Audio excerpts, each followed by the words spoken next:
Well, good morning, good evening, or good night, depending upon where you are in the world. We have just landed in Toronto, Canada. Very exciting city, and my brain is already on the most important thing here, which is Tim Hortons. So I'm gonna go find some. Hello, bonjour, namaste, as I should say here in Toronto. So Toronto is likely one of the most diverse cities in Canada in many ways, not only in culture, but also in food. Toronto is also the largest city in Canada. So we are going to have a wonderful weekend here, and of course, we're going to be staying at one of the city's premier hotels. Can't wait to show everybody.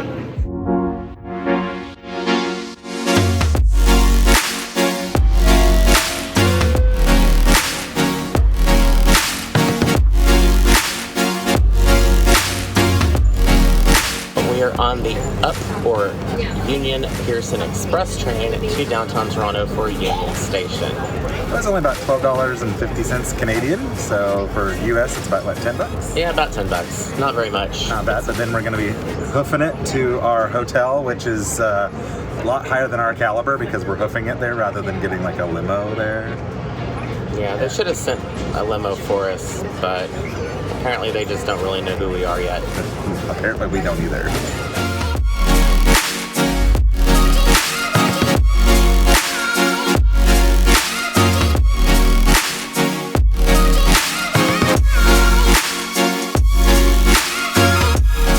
Sometimes you're wandering around the streets of Toronto and you end up seeing people that you know. Well, not really know, you know them from TV. Right back there, if you can see him, it's Jonathan Van Ness. From Queer Eye. We're gonna try to say hi, we'll see. We have made it into our hotel room, which, as you would all expect, is a very high-end hotel, also known as the St. Regis here in Toronto. It is a Marriott-branded hotel, and it is only because we have Marriott Bonvoy points that we get to stay at a place like this, because we certainly cannot afford it, at least not yet anyway. So before we make a huge mess of this room, putting our stuff everywhere, I'm gonna let Ryan take over and actually do a tour and tell us a little bit more about the hotel in case you're interested in staying in something like this or even this specific one. Welcome to the St. Regis Hotel Toronto. This hotel has over 250 rooms and over 50 floors, and it is one of the tallest, I think it's the third tallest building in the actual city of Toronto. So in you walk in our little entryway, and to the left you have a half bath or powder room, which leads into the nice living area, complete with a fireplace and a wet bar and some very expensive, overpriced mini bar items, including this Hendrick's gin, which I don't even want to see how expensive that is. And you come into the wonderful bedroom with a fluffy, nice king-size bed, and then you come into the luxurious bathroom.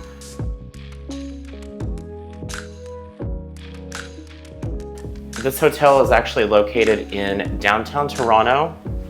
You are only steps away from the CN Tower, Union Station, great shopping and restaurants in Yorkville and on Bloor Street. And it's got everything you need that you could possibly want. It's got a spa, it's got a full-service gym, it's got a swimming pool and hot tub. It's got a very nice restaurant called Louis, which we will be eating there for breakfast tomorrow because we get it for free because we are, well, Joseph is a Bonvoy Platinum member. One of the things that makes this hotel so unique is every room gets its own butler. Your butler typically will unpack your suitcase for you, hang your clothes, they'll bring you coffee and tea anytime you want. So yeah, it's a great amenity for St. Regis and it's fun to experience.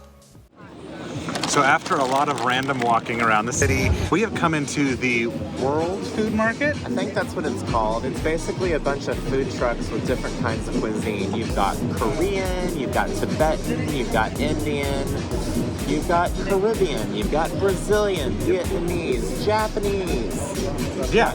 Pizza. It's pizza on fire, actually. Food from around the world, basically. So we've ordered a few things. We'll show you here. Ryan got I got a butter chicken with rice and some chicken momos, which are apparently these steamed dumplings. They might be Tibetan. I didn't ask. If you know, link in the comments and tell us. Yeah, and I got a original Korean hot dog with a sweet chili sauce, and then a Brazilian pastel that is beef and cheese. So we're gonna see how these go.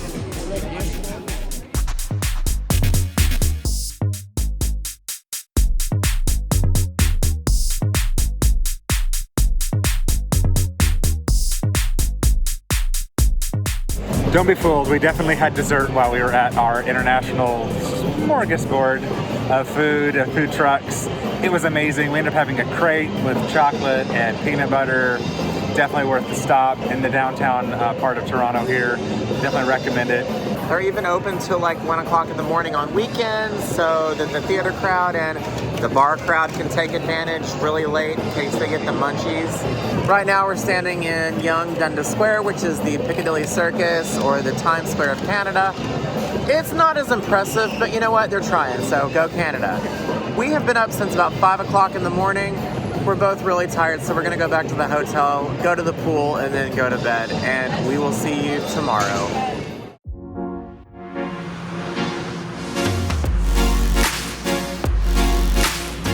Good morning. Good morning. We are currently on the subway headed to our next destination.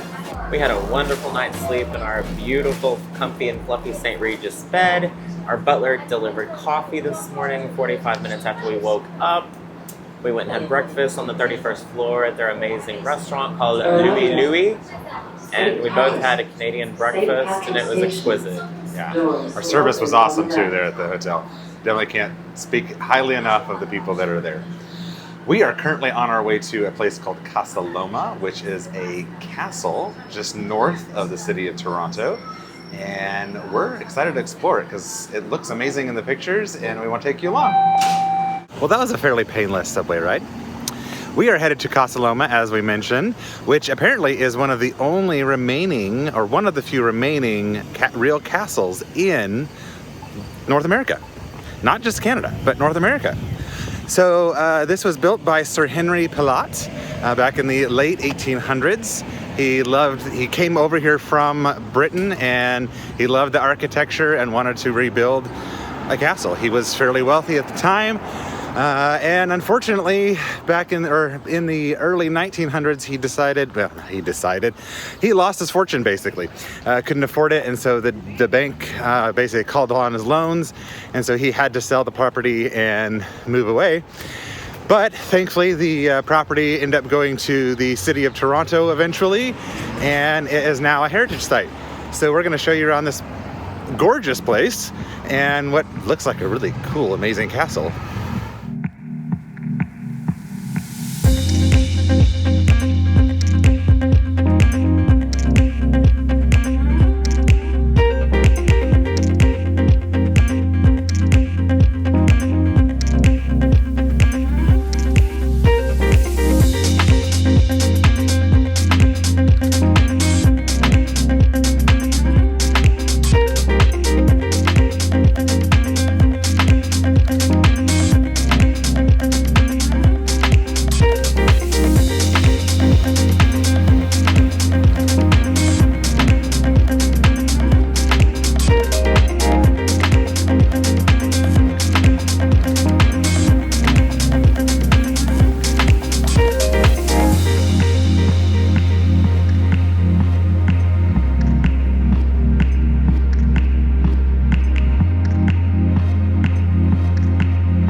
main castle to another, I guess, smaller castle? Not exactly sure what to call it, but it's pretty cool. It's kind of creepy down here. They've actually got it set up for their Halloween show right now, so it's they've got some weird decorations going on. But we're gonna wander through the rest of this tunnel and find out where it leads.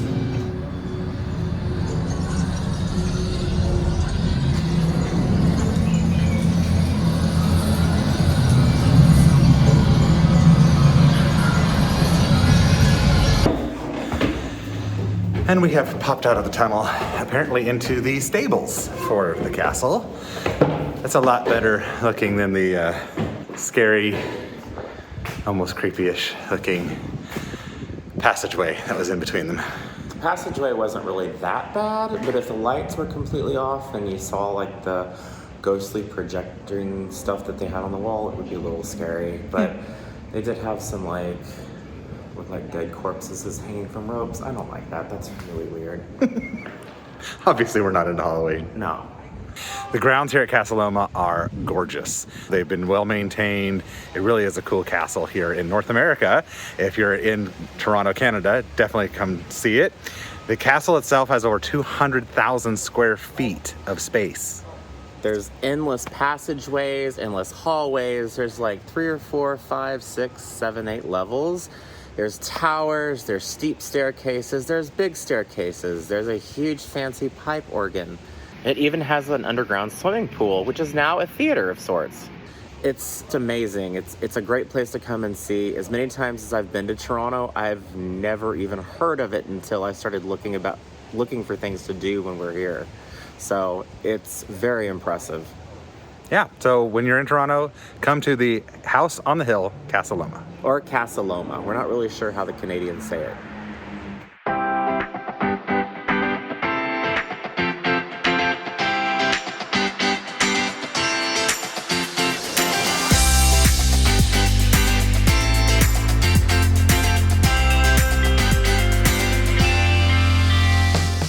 Obviously, we have left Casa Loma, and come to a very important place to Joseph and I for lunch, and it is Chick-fil-a. It is actually also the first Chick-fil-a in Canada, and it's located at the corner of Yonge and Bloor Street in Yorkville. In fact, it's the first international location for Chick-fil-a, period.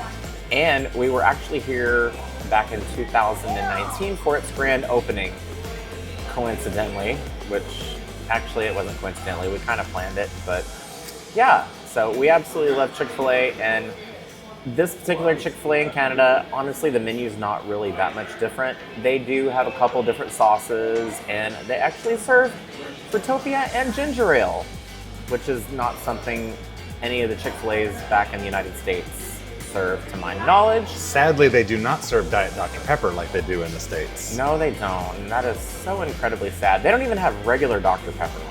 But the good thing is that we have amazing food, and we're gonna dive in. Both Ryan and I got a chicken sandwich. I got a spicy chicken sandwich, which I've never had before. I just decided to try something different.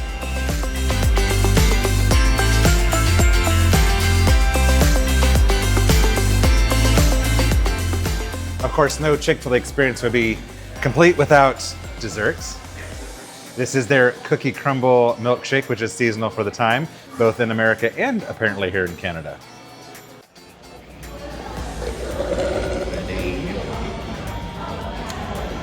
Oh, so good. Well, that was delicious as always.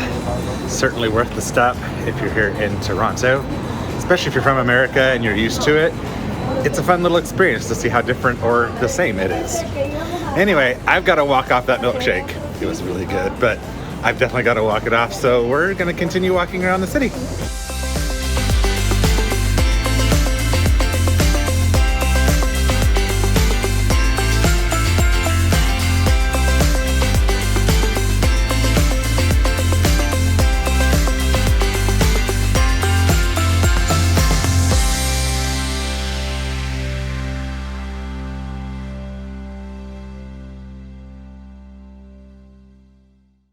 So this is going to begin a mini movie tour of a very, very famous movie that was filmed here in Toronto, or some of it was filmed here in Toronto.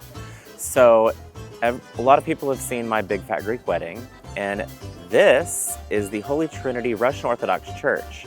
This is the outside of the church that was used in the wedding ceremony of Ian Miller and Tula Portokalos. We're not going to show you the inside because the inside of where the wedding was filmed is at a completely different church. Next on our makeshift tour of My Big Fat Greek Wedding filming locations here in Toronto is 73 Glenwood Crescent. This was at the actual Portokalos house that they used for the movie, at least the outside of it. You can probably picture the fact that it had Corinthian columns, and I believe that the garage was painted up like the Greek flag, and it's apparently going under some reconstruction right now. If you walk down here, technically, this was the house, I believe, that they bought when Tula and Ian got married. Now on to our next location.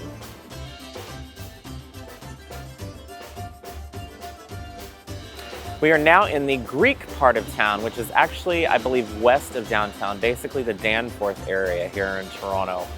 Behind me is what was the Mount Olympus travel agency from My Big Fat Greek Wedding. Yes, this is where Tula and Ian met. Obviously, it's a shoe store and they sell shoes, not a travel agency. They don't sell trips, which is actually kind of sad. I know it was really short and sweet, but this wraps up the My Big Fat Greek Wedding tour here in Toronto of the filming locations. I hope you might have found it as interesting as I did, but we're running out of daylight as we speak. We're gonna go find some dinner here in Greek Town, probably a really good Greek restaurant, as well as possibly a Greek bakery, and we will see you in the morning.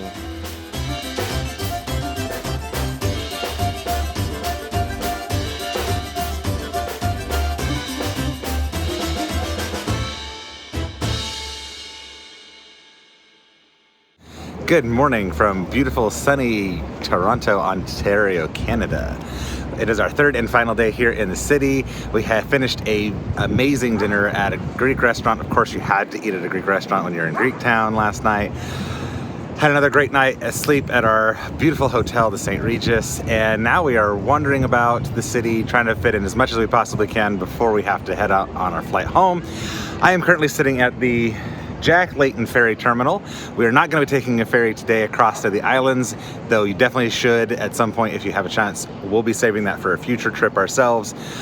But right now we're just going to show you the beachfront area here of Toronto on Lake Ontario and see what we can't find around this area. Supposedly there's a sugar beach. We'll see what that looks like.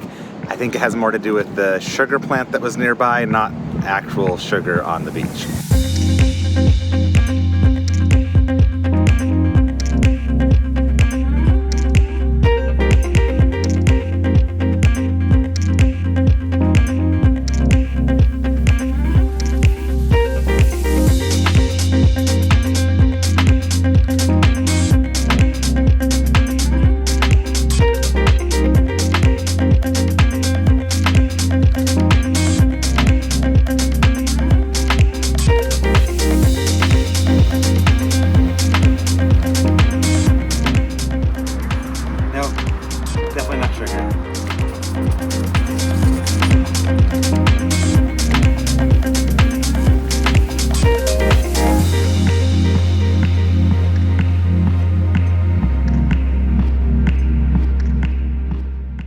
Beaver tails.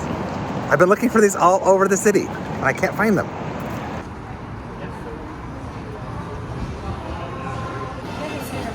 Thank you. Now that I've found the beaver tail, we can officially end the vlog. Yes, he finally found his beaver tail, which he has been wanting to find since we got here. But with that said, we hope you've enjoyed seeing some of Toronto and enjoyed the mini movie tour of My Big Fat Greek Wedding. I sure enjoyed seeing it myself and giving you a little tour. And the next place that we go to in about a week, it's gonna take us a while to get down there. So in the comments, tell us where you think we're going. But other than that, we are going to get back to our hotel and then, of course, our flight so that we can get to our next destination. Other than that, we'd like to say thanks for traveling the world with us.